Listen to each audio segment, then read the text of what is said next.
Praise the lord. ಪ್ರಿಯ ದೇವರ ಮಕ್ಕಳೇ, ಯೇಸು ಕ್ರಿಸ್ತ ನಾಮದಲ್ಲಿ ನಿಮ್ಮೆಲ್ಲರನ್ನು ವಂದನೆ ಹೇಳ್ತೀನಿ. ಈ ಸಮಯದಲ್ಲಿ ನಾವು ಒಂದು ವಾಕ್ಯ ಓದ್ಕೊಳ್ಳೋಣ. ಕೀರ್ತನೆ 121ನೇ ಅಧ್ಯಾಯ 4ನೇ ವಚನ. ದೇವ್ರ ನಮ್ಮ ಸ್ತೋತ್ರವಾಗಲಿ. ಈಗೋ ಇಸ್ರಾಯೇಲನ್ನು ಕಾಯುವಾತನು ತೂಕಡಿಸುವುದಿಲ್ಲ, ನಿದ್ರಿಸುವುದಿಲ್ಲ. ದೇವ್ರ ನಮ್ಮ ಸ್ತೋತ್ರವಾಗಲಿ. ದೇವರು, ಪ್ರಿಯ ದೇವ್ರ ಮಕ್ಕಳೇ, ಇಸ್ರಾಯೇಲ್ ದೇಶರಿಗೋಸ್ಕರ ದೇವರು ನಿದ್ರಿಸೋದಿಲ್ಲ, ತೂಕಡಿಸೋದಿಲ್ಲ. ಯಾಕಂತಂದರೆ ಹಗಲ ರಾತ್ರಿ ದೇವ್ರು ನಮ್ಮ ದೇವರೇನಾಗಿದ್ದಾನೆ, ಕಾಯುವಂಥ ದೇವರಾಗಿದ್ದಾರೆ. ದೇವ್ರು ನಮ್ಮ ಸ್ತೋತ್ರವಾಗಲಿ. ಪ್ರೀತಿ ಉಳ್ಳ ದೇವರು, ಕನಿಕರ ಉಳ್ಳ ದೇವರಾಗಿದ್ದಾರೆ. ನಮ್ಮ ರಾತ್ರಿ ಹಗಲ ಏನು ಮಾಡ್ತಾರೆ, ನಮ್ಮನ್ನು ಕಾಯುವಂಥ ದೇವರಾದರು. ಕಣ್ಣ ಮೇಲೆ ಕಣ್ಣು ಹಾಕೋದಿಲ್ಲ, ರೆಪ್ಪೆ ಮುಚ್ಚೋದಿಲ್ಲ. ದೇವ್ರಿಗೆ ಸ್ತೋತ್ರ.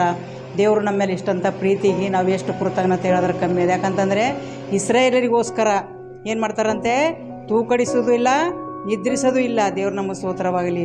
ನಿದ್ರೇನೂ ಮಾಡಲ್ಲ, ಒಂದು ಗಳಿಗೆ ತೂಕಡಿಸಿದೀವಿ ಇಲ್ಲ. ದೇವ್ರು ನಮ್ಮ ಸ್ತೋತ್ರದಲ್ಲಿ. ಯಾಕಂದರೆ ದೇವರು ನಮ್ಮ ಮೇಲೆ ಇಟ್ಟಂಥ ಪ್ರೀತಿಗೆ, ಇಸ್ರಾಯೇಲ್ ಜನರಿಗೆ ಅಷ್ಟೊಂದು ಪ್ರೀತಿ ಮಾಡಿದಂಥ ದೇವರು.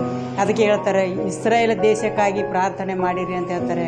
ಆ ಒಂದು ಶುಭಕ್ಕೋಸ್ಕರ ಪ್ರಾರ್ಥನೆ ಮಾಡಿರಿ ಅಂತ ಹೇಳ್ತಾರೆ. ದೇವ್ರು ನಮ್ಮ ಸ್ತೋತ್ರವಾಗಲಿ.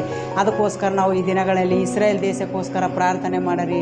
ಅಲ್ಲಿರೋಂಥೆಲ್ಲ ಸಮಸ್ಯೆಗಳು, ವೇದನೆಗಳು, ಅಲ್ಲಿರೋಂಥ ಎಲ್ಲ ಯುದ್ಧಗಳು ಯೇಸುವಿನ ನಾಮದಲ್ಲಿ ನಿರ್ಮೂಲವಾಗಬೇಕು. ಯಾಕಂತಂದರೆ ಅಲ್ಲಿನ ಜನಗಳಿಗೆ ಶಾಂತಿ, ಸಮಾಧಾನ, ನೆಮ್ಮದಿ ಸಿಗಬೇಕು.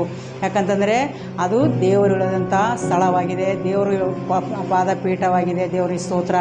ಅದಕ್ಕೋಸ್ಕರ ಅಲ್ಲಿರೋಂಥ ಮಕ್ಕಳಿಗೆ ಯಾರಿಗೂ ತೊಂದರೆ ಆಗದ ಹಾಗೆ ಎಲ್ಲರಿಗೂ ಏನಾಗಬೇಕು, ಸುರಕ್ಷಿತವಾಗಿ ಕಾಪಾಡ್ತಂಥ ದೇವರಾಗಿದ್ದಾನೆ. ಯಾಕಂದರೆ ಇಸ್ರಾಯೇಲರಿಗೋಸ್ಕರ ತೂಕಡಿಸೋದು ಇಲ್ಲ, ನಿದ್ರಿಸೋದು ಇಲ್ಲ. ದೇವ್ರು ನಮ್ಮ ಸ್ತೋತ್ರವಾಗಲಿ. ಅಷ್ಟು ಪ್ರೀತಿ ಇಸ್ರಾಯೇಲ್ ದೇಶದ ಮೇಲೆ ಈಗಲೂ ಎಲ್ಲ ಜನರ ಮೇಲೆ, ಪ್ರತಿಯೊಬ್ಬರ ಮೇಲೆ ಏನು ಮಾಡ್ತಾರೆ, ದೇವರು ಪ್ರೀತಿ ಇಡುವಂಥವ್ರಾಗಿದ್ದಾರೆ. ನಂಬಿದ ಮಕ್ಕಳಿಗೆ ಎಂದಿಗೂ ಕೈ ಬಿಡಲ್ಲ ಅಂತ ಹೇಳಿದ್ದಾರೆ. ದೇವ್ರು ನಮ್ಮ ಸ್ತೋತ್ರವಾಗಲಿ.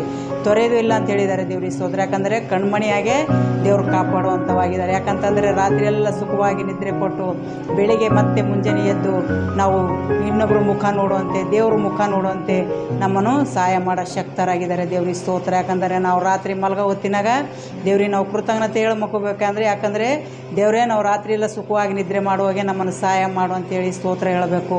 ಬೆಳಿಗ್ಗೆ ಎದ್ದ ತಕ್ಷಣ ರಾತ್ರಿ ಎಲ್ಲ ಸುಖವಾಗಿ ನಿದ್ರೆ ಕೊಟ್ಟಿದ್ದೀವಿ ದೇವರೇ ಅಂತೇಳಿ ಸ್ತೋತ್ರ ಹೇಳಬೇಕು. ಯಾಕಂದರೆ ನಾವು ಕೃತಜ್ಞತೆ ಉಳ್ಳವರಾಗಿರಬೇಕು.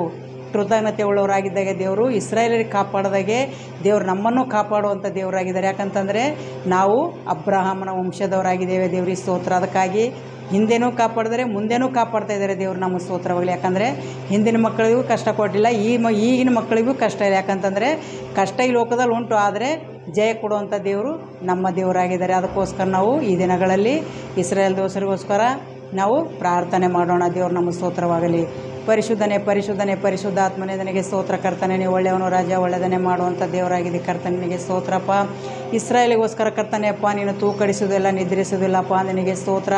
ಆ ಮಕ್ಕಳಿಗೆ ಕಾಪಾಡೋದಂಥ ಕೃಪೆಗಾಗಿ ಸ್ತೋತ್ರ. ಇಸ್ರಾಯೇಲ್ ದೇಶದಲ್ಲಿ ನಡೆಯುವಂಥ ಎಲ್ಲ ಯುದ್ಧಗಳು ಕರ್ತನೆ ಯೇಸುವಿನ ನಾಮದಲ್ಲೇ ಮಾಡಿ ಪ್ರತಿಯೊಬ್ಬರಿಗೆ ಆಶೀರ್ವಾದ ಮಾಡು ದೇವ. ನಿನಗೆ ಸ್ತೋತ್ರ. ಕರ್ತನೆ, ಅಲ್ಲಿರೋಂಥ ಮಕ್ಕಳಿಗೆ ಕರ್ತನೆ ನಿನ್ನ ಕೃಪೆಯಲ್ಲಿ ನಡೆಸು ದೇವ. ನಿನಗೆ ಸ್ತೋತ್ರ. ಎಲ್ಲ ತೊಂದರೆಗಳಿಂದ ಬಿಡುಗಡೆ ಮಾಡು, ಎಲ್ಲ ಇಕ್ಕಟ್ಟಿನಿಂದ ಬಿಡುಗಡೆ ಮಾಡಿ, ಎಲ್ಲ ಸಮಸ್ಯೆಗಳಿಂದ ಬಿಡುಗಡೆ ಮಾಡಿ ಪ್ರತಿಯೊಂದು ಮಕ್ಕಳಿಗೆ ಕರ್ತನೆ, ಅಲ್ಲಿರೋಂಥ ಎಲ್ಲ ಮಕ್ಕಳಿಗೆ ಕರ್ತನೆ ಆಶೀರ್ವದಿಸು, ಬಲಪಡಿಸು ದೇವ. ನಿನಗೆ ಸ್ತೋತ್ರ.